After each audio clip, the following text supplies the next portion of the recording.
We're looking at the wide receiver and tight end options off the waiver wire. Let's start with the wide receivers and the ones who are on a bye in week number 10. No Bengals, which is unfortunate. Hopefully we get Jamar Chase back, though, after their bye week dealing with that hip injury, but no T. Higgins, no Tyler Boyd. Garrett Wilson scored 17 PPR points each of his last 2 weeks. You won't have him at your disposal. Jacoby Myers coming off a down game, but you won't have him available either. And as we told you, you can move on from the Ravens guys, Devin Duvernay being the headliner, but not exactly producing at a very high level in his one game, at least for now, without Rashad Bateman. All right, the receivers to add this week. This is more of a fun list compared to the running backs. You got Darnell Mooney, who's just at the threshold of players we typically talk about at 65% rostered on CBSSports.com leagues. Mecole Hardman's on a nice roll. Donovan Peoples-Jones on a nice roll. And now might be the time to add Odell Beckham, especially after Jerry Jones saying that he would look, quote, good in a star with a star on his helmet. Terrace Marshall's playing well. Michael Gallup coming off 6 targets last time we saw him. Wan'Dale Robinson and Darius Slayton could be options from the Giants, and then DeAndre Carter as long as there is no Keenan Allen and Mike Williams. So let's start with a couple of conversations here. We'll start with Darnell Mooney, coming off a game again where he scored his first touchdown. So, Dave, is Mooney now a must-start fantasy wide receiver? He is if you start 3 wide receivers. I have a tough time saying that he's a must-start in 2 wide receiver leagues. Maybe with the flex involved, I think he makes the cut. I've been impressed with how Justin Fields has been playing for several weeks now. Mooney's come close to making some big plays along the way. Last week he had his first touchdown. Great matchup this week against Detroit. I think you can feel confident in starting Darnell Mooney. How many weeks are we going to get? 8 targets for him, right. 6 targets for Claypool, 6 targets for Cole Kmet, and then whatever the running backs are getting. Is that going to be something consistent moving forward for the Bears? I mean, it could. First game with Claypool, so they threw the ball a little bit more. Yeah, I don't think that you're going to probably get that much volume for all 3 guys on a regular basis. I think they have some other guys they'll sprinkle it around to. I do think I'm going to leave Mooney in that boom-bust number 3 wide receiver range just for a while longer. You look at the last 5 weeks, that's when Justin Fields has just been amazing since week 5. Over that period of time, Darnell Mooney's wide receiver 33. Like, on a per-game basis. He's as good as Justin Fields has been. It's not going to be a guaranteed good game for Darnell Mooney every time, because sometimes it's 2 rushing touchdowns for Fields. So he's definitely my top priority, but I just don't think he's going to get into that top 24 discussion. I see, again, the lack of touchdowns has been a problem, so that's understandable. I kind of compare him to Jacoby Myers. You know what you're getting. If he scores, you'll get a 17-point game like we saw.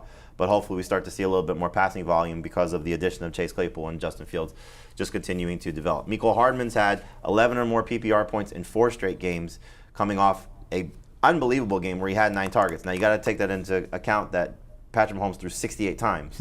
So I don't think we're going to see that much volume. But I don't know exactly how the split worked, but just in terms of how the production played itself out, Marcos Valdes-Scantling was the guy left out with the addition of Kadarius Toney. So where do we get from Mecole Hardman moving forward? MVS played more than Hardman in that game, but it was Hardman who continues to be a touchdown magnet. We've seen it now in each of his past 3 games, at least 1 touchdown per game, at least 42 yards in each of those past 3, 4 or more catches in 3 of those past 4. He has 7 red zone touches in his past 4 games. That's tied with Travis Kelce for second most on the team. Somehow Clyde Edwards-Helaire is first, but I think that's weighted back to like week 5 and week 6 and not so much recently. I'm a fan of what the Chiefs are doing with Mecole Hardman, and I don't mind him as a number 3 wide receiver, especially in half and non-PPR leagues where that catch volume isn't necessary for him. He can just keep scoring touchdowns. He's an answer for them when they get in the red zone. It is. I mean, the 9 targets were something different last week, but really it's very similar to what was happening with Clyde Edwards-Helaire, and he basically started scoring these touchdowns at the exact moment they stopped going to Helaire. All but one of his touchdowns from inside the 10-yard line. It's all short yardage stuff. It's all kind of hokey stuff. It's great until it stops happening. But you're attaching yourself to that offense, arguably the best quarterback in football, arguably the best play caller in football, and it's just magical when they get going. How many touchdowns are they scoring from game to game? Generally about 5. Yeah, so I'd like to have people that score touchdowns on teams that score a lot of touchdowns. Right, and that compares itself to Mooney, to DPJ, Donovan Peoples-Jones, some of the other guys you saw there.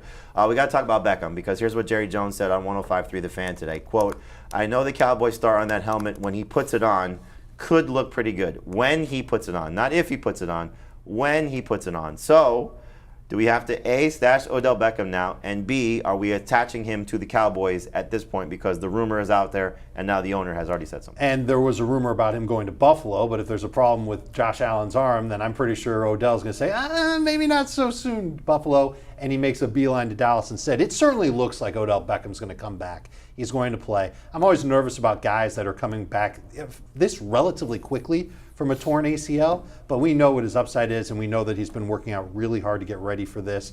If I've got a team that's headed to the playoffs, I'm going to see if I can find a spot for Odell Beckham on my bench. But if I'm 4-5 or something like that, I need to win games now. I don't want to stash Odell. I guess the question would be is, we saw the impact he made with the Rams, and it was touchdown dependent, and then we got to the playoffs, he started to ramp up a little bit, and he might have been the Super Bowl MVP based on how that first half went before he had the injury. But now he's got to go to a team, let's say it is the Cowboys, low volume passing offense at this point. Right. They still have CeeDee Lamb, they still have Michael Gallup, they still have Dalton Schultz. Is he going to even make a fantasy impact, or is this more of a team impact that could, help the Cowboys but not fantasy impact? If he makes a fantasy impact, it's going to be in the way he did last year, because he's the red zone guy and he's scoring touchdowns. If he goes to the Cowboys, I think it's going to be a very bad thing for both CeeDee Lamb and Dalton Schultz, because Dak has been known for just spreading the ball around, and now they're throwing 25 to 30 times a game. And if he's going to spread the ball around and Beckham's working in the red zone, I think it would be a negative for the guys who are already there. Not even 25, not even 30 times a game. Right. 27's kind of been where he's maxed out the 2 starts that he's made since coming back from the thumb injury, so just keep that in mind. All right, the wide receivers that you're moving on from, a couple of big name guys. You already told you about Devin Duvernay. You can get rid of him based on his lack of production Monday night plus their bye week. Romeo Doubs expected to miss 4 to 6 weeks with the high ankle sprain. No need to roster him. Allen Robinson was building towards something and then crashed and burned once again in week number 9 against the Bucs. And Drake London just continues to be very frustrating. 6 straight games with 40 receiving yards or less. I'll ask the same question. Any of these guys you are considering stashing or holding on to? I did think it was interesting that Drake London had 5 red zone targets last week. It didn't mean anything. It didn't help him. He didn't have a huge game. I wonder if we come back to Drake London and maybe even Allen Robinson a little bit later on this year. If I had all 4 of these guys, well, I'd have a really bad record. And I had to drop 3 of them. London would be the one I would hold, but I'm not necessarily saying I have to hold London. All right, we'll see what happens there for his matchup Thursday night. Did have 5 targets in that game against the Panthers in the first matchup, but did nothing with it. Again, 6 straight games with 40 yards or less. Tight ends on a bye. No Mark Andrews. You don't have to worry about his injury for this week. You could probably move on from Tyler Conklin as well as Isaiah Likely and Hayden Hurst as well. I don't know how many people have been rostering the Patriots guys, but again, outside of Andrews, you can probably drop all of these tight ends. The tight ends to add, this might be the best list of players available to you because there are starting options for potentially all 4 of the top guys. Starting options for the top 4 guys. So Njoku coming back, we expect him to play at Miami. Greg Dulcich coming off his bye week, 3 straight solid games of production. K. Dotton coming off an amazing game against the Rams, has the best matchup on the table against the Seahawks. And Cole Kmet coming off a game where he scored 2 touchdowns, has 3 touchdowns in his last 2 games. Remember, did not score at all last year, so finding the end zone with Justin Fields. Noah Fant might just be because he's played the Cardinals. The 2 best games have come against the Cardinals, so just keep that in mind. But again, playing well and starting to be a little bit more productive at the tight end position for Seattle. Let's talk about Greg Dulcich. So Heath, you've been very high on him. Again, coming off the bye week.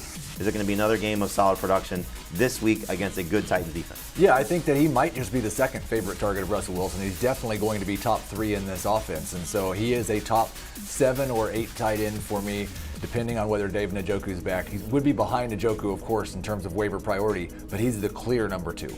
And then Dave, in terms of Otten, he did, sort of save Tom Brady, scored a touchdown there, saved the Bucs with a touchdown catch at the end. Yeah, he did.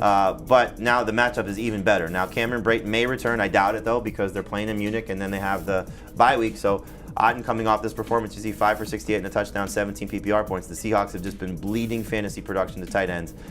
I can make an argument that he should be the number 1 tight end added if you just need one guy this week based on the matchup. Sure, but I don't think you need to do that, and I think that I'd rather have Njoku and Dulcich rest of season and for this week, just because they've got a chance to put up good numbers themselves. And remember, Otten had a touchdown taken off the board 2 games ago. So this is somebody that's starting to become a red zone threat for Brady. He's made a bunch of clutch passes since he's been on the field, a lot more for Cameron Brate. I do like him better than Cole Kmet off the waiver list this week. All right, speaking of Cole Kmet, again, 3 touchdowns in the last 2 weeks, 6 targets last week.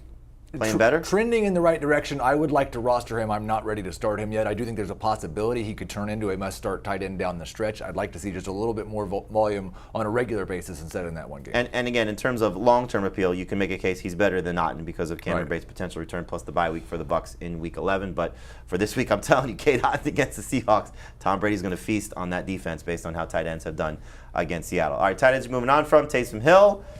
Has not been very good since that Seattle game. Isaiah Likely, again, somebody that you can drop based on the return of Mark Andrews. Holding Taysom Hill at all, Heath? No, there was a name I was expecting to be on this list that isn't here, and I was trying to decide if I was going to defend him or not. But Tyler Higbee, I think, is the most difficult, but he gets the Cardinals. So I originally had him on the list of drops, and again, it's the Cardinals. So it's like, okay, if there is an opportunity for him to still play well, like you can't trust him fully, but if he's been your guy and there's not a lot of options, 14-team league, 16-team league, maybe just stick with Higbee for one more time. You pick up Dulcich, you pick up David Njoku, you pick up Otton for this week over Higbee, but don't be surprised if Higbee beats up on the Cardinals because every tight end beats up on the Cardinals.